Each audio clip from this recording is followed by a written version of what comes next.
If you're like me, you saw the announcement of the Turtle Beach Velocity 1 race a couple months ago and thought to yourself, huh? This reveal definitely came as a surprise, but still a welcome one. More competition is always good and means more options for us sim racers. This wheel set also comes with some interesting features that haven't been seen before in a complete package like this. The Velocity 1 race comes with a direct drive wheelbase with 7.2 Newton meters of peak torque, an attached dashboard display, a 22 input wheel, a 3-pedal set with load cell brake, and a button box, all for $650 US. On paper, that sounds great and checks off just about everything that a new sim racer could ask for. So I knew I wanted to try one when I saw the reveal, and Turtle Beach was able to send over this unit for me to test and review for you guys. So I did receive this product for free, but Turtle Beach did not sponsor this video. For this review, I wanted to take my time using the hardware. So I drove with this for around 100 hours over the course of a month before writing this review. And after spending all this time with it, there are certainly some things I'm really impressed with, and some annoying issues that should really be addressed. So let's get into the review proper, starting with the overall package and price. I'm surprised to see Turtle Beach basically skip over entry-level hardware and jump right into the DD deep end, but I do think it's a smart move. Direct drive wheels are such a massive leap in performance over gear and belt-driven setups and have become much more affordable and popular over the last few years. At $650 US for everything in the kit, Turtle Beach is sitting right around that entry-level direct drive price point, alongside setups like this Moza R5 bundle with the added third pedal and the Fanatec CSL kit. Keep in mind though, of course, that while these comparisons are cheaper, neither of them offer a display or button box. The Velocity 1 race, like these other options, is not a top-of-the-line piece of equipment, but instead looks like it's marketing towards an entry point for people who want to start sim racing more seriously, have a little more money to spend, and want to buy something that they won't feel like they need to upgrade right away. And this could also be a very reasonable next step up for drivers that are currently running a gear or belt-driven wheel without a load cell brake, like the G29 or T300 kits. It's also important to mention that the Turtle Beach wheel does have Xbox compatibility, which many other direct drive options on the market don't. So this could be a very appealing option for those console players. Now we'll talk about upgrade paths and ecosystems towards the end of the video, but right now I want to dive into each piece of hardware in this setup, starting with the wheelbase itself. First off, pretty much every connection here is handled through USB-C ports, and I just need to commend them for not using a ton of obnoxious proprietary connections. You've got your 2 expansion ports on the back, one of which will be taken up by the pedals unless you want to connect that directly to your PC, and then you have your wheelbase to PC or Xbox connection, and a barrel jack for power. There's also 2 more USB-C ports on either side of the device, and the right side of the base also has power, shutoff, and an aux port for plugging in a headset. Then the front of the base has 4 more buttons, which work as standard Xbox buttons when connected to an Xbox, but these can also be remapped on PC to whatever input you want. The base also has these little flip-out wings on either side that can store the included adjustment tool and maybe some snacks or something. This is also where you access the bolts to tighten the included metal desk clamps.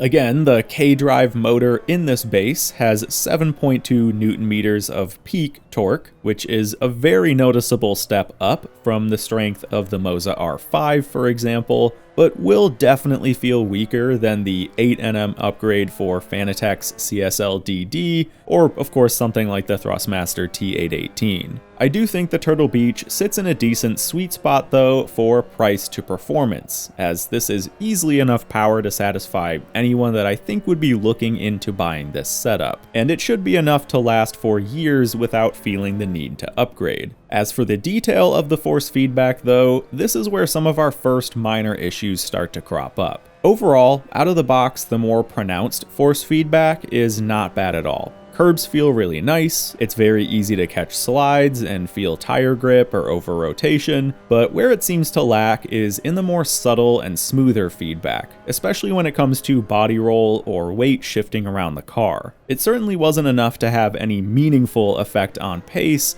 but did make corner entries with a lot of trail braking or rapid weight shifts not feel quite as confident as they could have, because it was hard to tell how the car was balanced. This also showed itself in rally as not really being able to feel the road camber as well as I would have liked, as if the road felt more flat than it really was. It still feels leaps and bounds above anything gear or belt driven that I've used, but this is an area where I feel like even the weaker direct drive bases from competitors outperform the Velocity 1. The good news for Turtle Beach is that this is very likely something that can be tweaked with firmware updates, and if they can manage to bring out some more feeling in those problem areas, I really wouldn't have any other complaints with the feedback. Now, while we're still on the base, let's go ahead and talk about this display, what Turtle Beach is calling the Race Management Display, or RMD. I'll be honest, I wasn't that interested in this when I saw it in the reveal, and figured it would likely be gimmicky, but after spending time with it, I think that the RMD easily helps set the wheel apart from its competitors. This is where you can adjust wheelbase and pedal settings, map buttons for the wheel and button box, adjust RGB effects, mix game and mic audio, and of course, show live race data. When you turn on the base, it does give you a sort of default display, showing RPM at the top, which is customizable, by the way,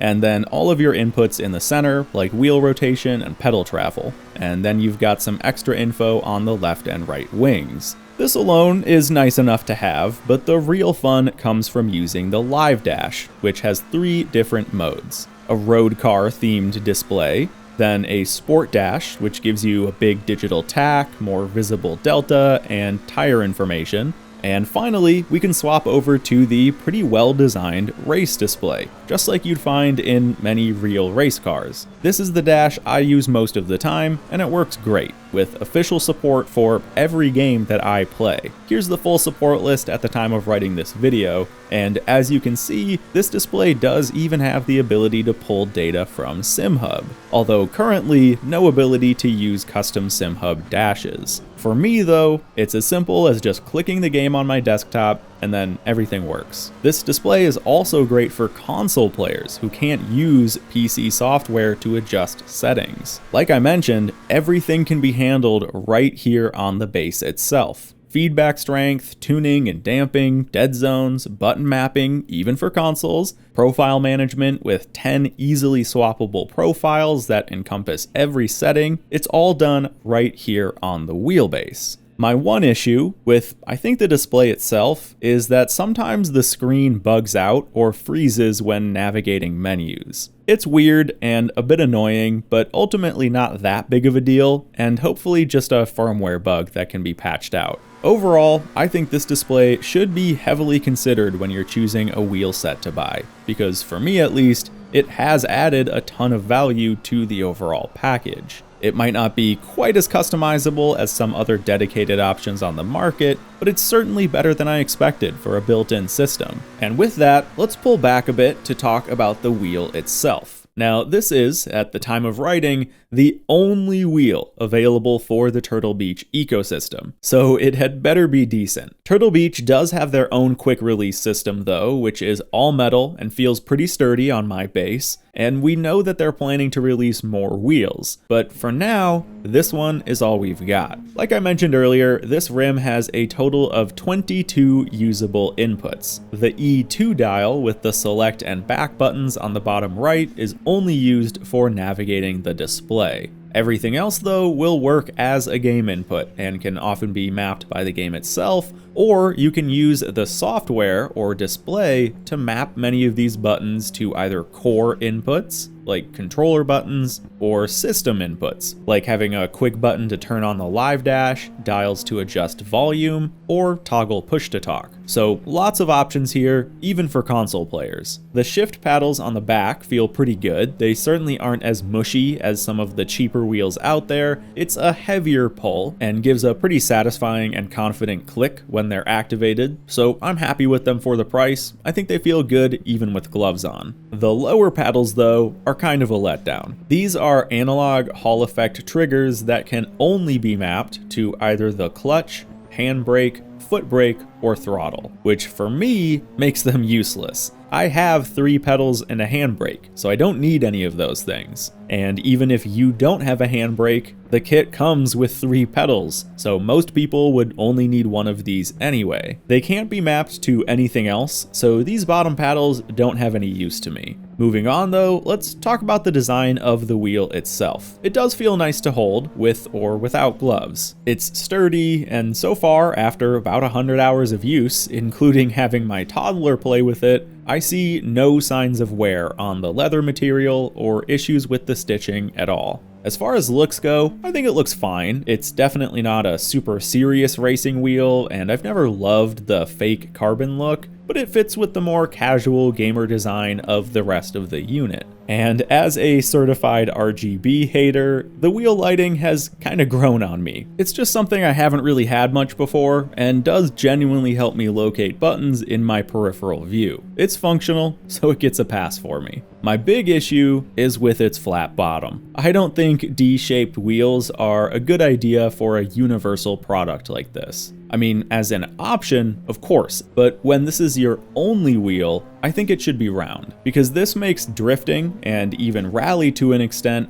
much harder. It is so hard to drift with a wheel like this because you just have no precise hand control, which sucks because I love drifting. There's even a drifting mode on the Wheelbase, but I just haven't really been able to experience it with this setup. Now, obviously, at some point, probably not too far away, Turtle Beach will release a round wheel better for drifting, but that still means you've got to buy another, probably ballpark $200 product if you want to do some drifting with this. I just wish they considered that and offered a round wheel with the full kit from the get-go. That's pretty much all I've got to say about the wheel though. Really curious to see what other offerings they provide and how quickly they can get them out. Now let's talk about these pedals. Both the gas and clutch have adjustable spring tension, which is nice to see, and the clutch can be stowed away if you don't need it, but the big topic of discussion here is going to be the brake pedal. This is a load cell, which is great, and the pedal housing gives it some room to be adjusted left or right by a few centimeters, and like all the pedals, the face can be shifted around as well. But things like the brake pedal's travel and preload are not adjustable, which for me is a big letdown. Luckily, I do think it's set pretty well out of the box, but I definitely prefer a stiffer pedal with less travel, and there's no way to adjust that. Either way, like I said, it should be fine for most people. I just wish they would have put more focus into the brake design and adjustability, because this one pedal can have a bigger effect on pace than probably just about anything else in sim racing. And that's really all I've got to say about the pedals, so let's talk about this button box. This was definitely the biggest standout feature for me when I first saw the reveal. I mean, button boxes are super popular and useful additions to any sim racing rig, but no one has ever really included one in a full kit like this. Unfortunately though, this is I think the weakest part of the Velocity 1 race. Let's start with the most obvious here, the mounting plate. It can mount to either the left or right side of the wheelbase, but it's super flimsy. I mean, it moves anytime you interact with it, which makes the whole experience feel really cheap. And this just shouldn't happen. I feel like this must have been slapped on super last minute when everything else in the design had already been finalized. So maybe they just didn't have the time to design and build a sturdier mounting system that late in production. That aside though, I want to talk about the function of the unit itself. Alright, pause the video. This is future Hokey here after recording pretty much everything else. But last minute, some things changed with this button box that make my old information irrelevant. So I was going to talk about these two buttons, which if you've seen other reviews, you'll probably know what I'm about to say. these two buttons used to not be able to be mapped to anything. All they did was turn the wheelbase off or turn the wheelbase on. You could not map these two buttons to anything else.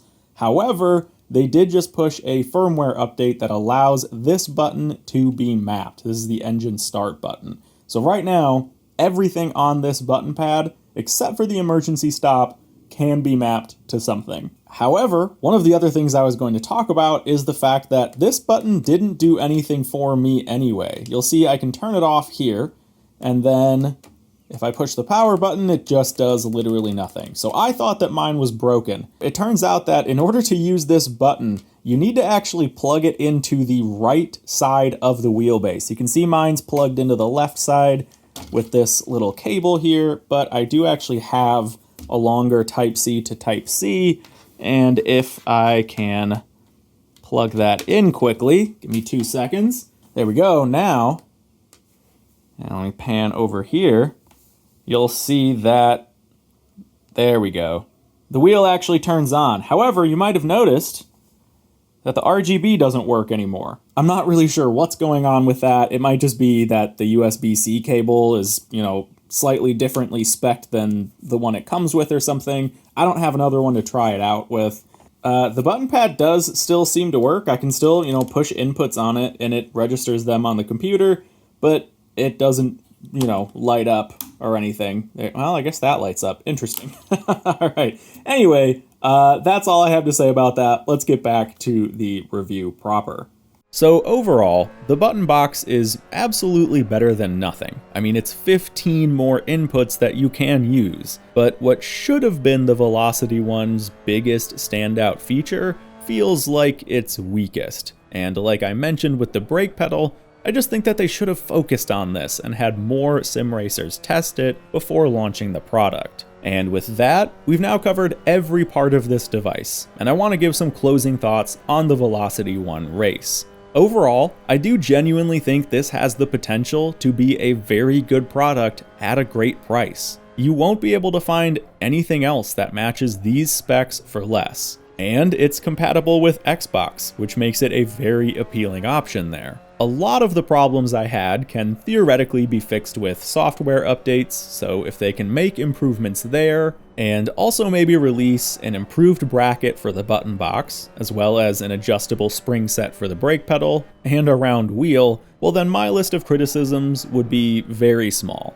I really have enjoyed using this the past few weeks, and I think that anyone who buys this as an entry point to sim racing, or as an upgrade to direct drive and load cell, will be happy with it. The final big discussion here though is quality and reliability. This is a brand new product from a company that's new to sim racing, and it's hard to know what the long-term durability of everything is going to be. And I did just go watch some of the other reviews to find that OC Racing had a pedals issue and a few others had some shaft play with the wheel and motor. Neither of those things have cropped up for me at all, but Turtle Beach needs to iron out these production and quality control issues to make sure that people are getting a product they can trust. They are entering an already well-established market where word of mouth is king, and where especially PC players are spoiled for choice. It's also very important to consider the ecosystem you'd be buying into and potential upgrade paths. Right now, this is a pretty major shortcoming for Turtle Beach, because what you see here